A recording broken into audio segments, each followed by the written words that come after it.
it really is a very emotional morning, particularly for the residents right here on France Street. I'm joined here by Captain Frank Young of the 5th District, Peter Bowen, who is my Deputy CAO of our Office of Business and External Services, Mr. Winston Reed, who serves as my Director of Code Enforcement, and our support and leadership team members who are with us as well. But more importantly, who is standing here and who we're representing are the residents of France Street. We really are here because we have been intentional about cleaning up this city, getting the trash out of people's eyes, listening to the community first. Gotten emails about this right here from this community. And these two properties behind me have been plagued criminal activity, drug use, gun violence.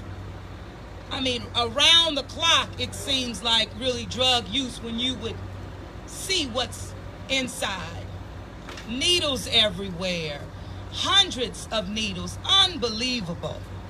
But many property owners of several of the rental properties in the area and even homeowners have questioned why stay, really wanting to pack up and go. Developers even find the area prime for redevelopment, but was concerned about the consistent crime in the area because of these two properties. You can't make it up. The residents, if you saw those tears were real just a few minutes ago. A mother with her son who wants to raise her child in the neighborhood that she was raised in. I stated clearly and earlier this year that my administration would be fair but more aggressive as it relates to blighted properties and the negative impacts that they have on our community. Our efforts within the Department of Code Enforcement have forced the bank to donate 1314 francs to Rebuilding Together New Orleans. That's a big deal. So with that, we're encouraging more property owners who have blight in our city, who have demonstrated that they have no care or concern for the residents who have to live around them, to step up and take other options and opportunities to rid the property and also be able to move on with your life, but also put the community in a position to where it can also move on to greater things, which is what our residents deserve right here. So we are demolishing 1318 today. And again, Rebuilding Together has received the donation from the bank that owned 1314. This is an example again to property owners throughout our city who have neglected to care for and upkeep private property in the city. It is time. And we know that we had an issue with blight pre-Katrina, but post-Katrina is right now. And we've seen just the festering of properties in our communities, and it's time to take aggressive action. And that's what we're here doing today. But that is a commitment that my administration has made, and we will not waver. It will not happen overnight. We understand that. So we have to ask our residents for their patience, but also for their commitment to continue to communicate to me directly, to my administration. Because when you reach out, I listen. And that was also demonstrated by one of our residents here this morning. So without further ado, I'm going to turn it over to Captain Frank Young to just take you through some steps that NOPD have had to step through and towards to ensure better quality of life for this community, which our folks absolutely deserve. So thank you so much, and Captain, come on up.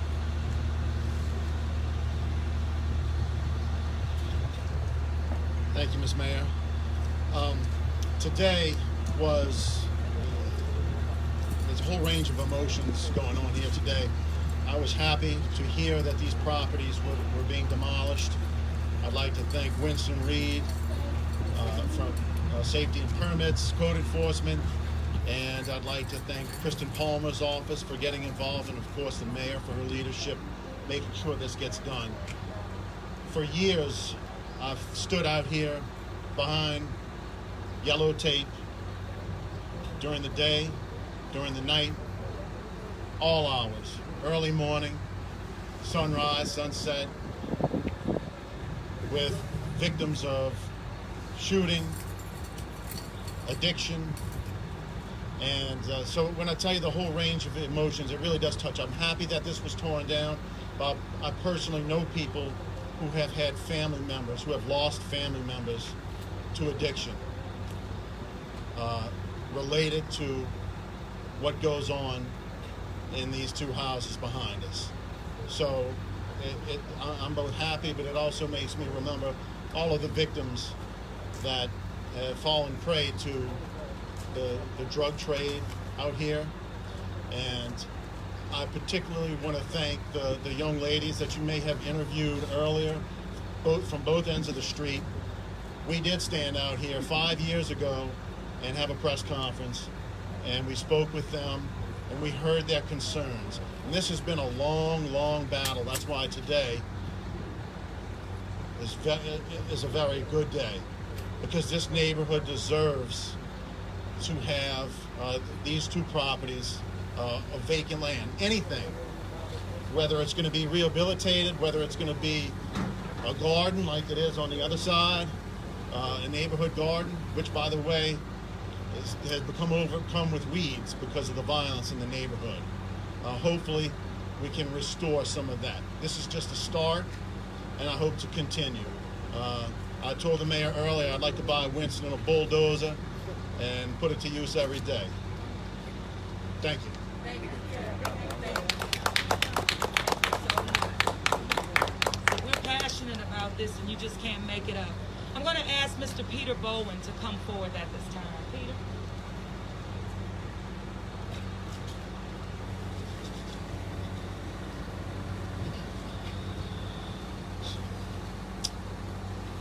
The mayor has always made the safety of our residents and their quality of life the number one priority of this administration. And I know that we all feel that weight in everything that we do every day. I'm truly grateful and just inspired by the relentless commitment of Commander Young, the entire 5th District, and Winston Reed for their very intense and long-term path to today's demolition.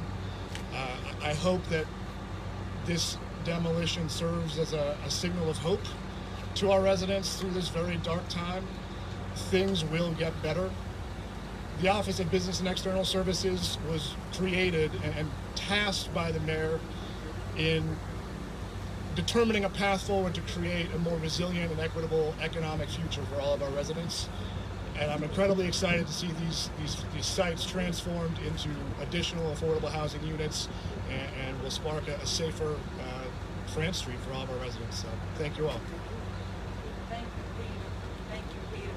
And before we go, I would be remiss if we didn't hear from my fierce leader on the ground, Winston Reed, who's working hard every day and night to bring all these properties into compliance. Thank you, Madam Mayor. First, Madam Mayor, I'd like to thank you for your leadership. First, Mayor, I should say, boots on the ground. You know, it's a pleasure to be able to work, knowing people, your team members, your peers, your workers, but the mayor, to get our hands dirty too. And it's leadership like that that drives people like me to want to get the win. I will be remiss if I didn't take time to thank Commander Young, Officer Larry Dance, my team member, my worker, Mr. Kevin Grand Prix, my code enforcement staff, my Deputy Director of Operations, David Grunberg, Ms. Ardell, Ms. Latifah Harris, and a host of other members from our office. This is indeed an emotional time for us. You know, I made a commitment about 3 weeks ago I left here, just as they were crying today, they were crying. They said, sir, please don't leave us. Please do something about that. I made a commitment that we would make a change. The Mayor's Quality of Life Task Force, I want to be clear to the community, to the city at large, that this is not a one-timer. We're coming to a spot near you. We're working across the board. We're leveraging our resources, not only with the NOPD, with other city agencies, to not only eradicate blight, to deal with economic development, sustainability. We want to make it safe, healthy for everybody. We want that young man to have a fighting chance. It's our job to create the Head Start. I thank you very much.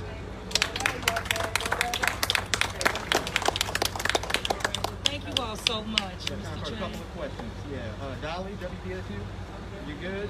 Channel 4? Yes, Mayor, in reference to blight here and around this community, specifically the naval base, what do you guys intended on doing with that? With the Naval base. Oh, the naval base, absolutely. Well, right now, working with the developer on that as it relates to the affordable housing as well as economic development opportunities with that site. It has been a pain in my side, quite frankly. And so we have extended the agreement through March. And if there is no active movement, then we will pivot towards another opportunity to ensure that that property is restored and a real investment happens in this community. But as it relates to blight throughout the city of New Orleans and communities just like we're in, this is exactly why when I asked the voters to approve $500 million in bond sales, in which they did in November overwhelmingly, so that we can put those dollars to work leveraging them to not only create affordable housing, but to really clean up neighborhoods and invest in our infrastructure, as well as economic development opportunities. Also, as it relates to how we have streamlined our efficiencies and in terms of departments to get this work done. So we're not looking back, we're only looking forward and utilizing the tools and the resources that we've asked. And I've asked the public to trust us with. They've done that. And so now we're going to continue to be more aggressive on the ground, and we are not going to look back. So when Winston spoke about coming to an area near you, he's right. Because we have too many blighted properties throughout the city that are neglected, that are left, and they are causing a negative impact in neighborhoods that our people live in, and they don't deserve that. And so just like where I live, I have 2 vacant, overgrown, blighted lots right in back of me on the parkway. So I live it too, and I understand it, and having that level of understanding really forces me and my team to pivot in a different way to get greater results on the ground, and that's what we're doing here. No more questions. Thank you so much. Thank you. All right, so neighborhood, continue to reach out. We got to do our part too. We have to make sure that all homeowners are doing their part, cutting the lawn, picking up the trash, because there's no reason that we have to live in trash. Now we can look at it and we can deal with that, which we're handling it, but the other pieces, we can do better because we don't have to live with trash. And it doesn't cost you anything to pick up the trash. Amen. It's free. But it's not free when you leave it to the city to do. It costs money. So, it's true. Thank y'all.